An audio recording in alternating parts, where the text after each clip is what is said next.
Welcome to the first day of trading on the second quarter. Well, we ended the first quarter on a very positive note, and one of the groups that was fueling that rally were the defensive names. I'm here with Mark Newton. He's the chief technician over at Greywolf Equities. So when you look at these defensive sectors, according to you, consumer staples looks to be the one that could potentially extend that rally.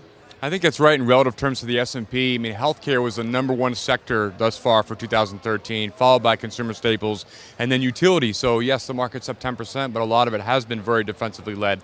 In relative terms, I think consumer staples has not made the same degree move as a lot of these biotechs within healthcare that have been currently they're now extended. So my thinking is that's probably a better risk reward over the next 6 to 8 months than maybe some of the healthcare names. Well, that's a really broad sector. Can you kind of drill down and maybe give a couple of areas that investors could start to put on their screen? Well, within the staples, I mean, a lot of the beverage makers right now are hitting new highs, and that's interesting. That's consistently been a source of strength right now. Tobacco, retailing have already been quite good as well. I would continue to look at those areas, but really the beverage makers for me are just starting to hit new high territory, and so many of these still look like they can extend. Well, you're right. You know, the beverage makers, it seems like every quarter they're delivering good numbers and they're very innovative. They come out with new products. Seemingly every time we go to the shelf, there's something new to buy. Yep.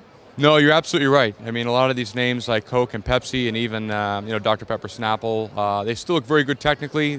Some of them have gotten a bit overbought, but it's premature to avoid these names, and so I still think they can run. Now, when you look at just the indices, you were saying that, the next couple of days are going to be very telling as to the second quarter.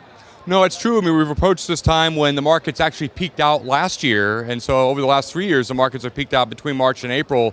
The highs for last spring was April the 2nd. We have a lot of technical negatives to some extent with regards to fewer stocks hitting new highs. Sentiment has been bullish for some time. The markets have been overbought. Price is the only thing in the U.S. that's been holding up. But there's a real disconnect between the U.S. and Europe, as we all know, and emerging markets continue to hit new lows. So in the last couple of years, that has been important, the fact that Europe has been rolling over in the emerging markets and then it gradually has started to affect the U.S. So I think that this year, the next couple of days could be important with that regard. If we don't reverse right away, then we're probably going to hold higher until after April expiration. All right, well, there you have it. So kind of waving the caution flag over the next couple of days, according to Mark Newton.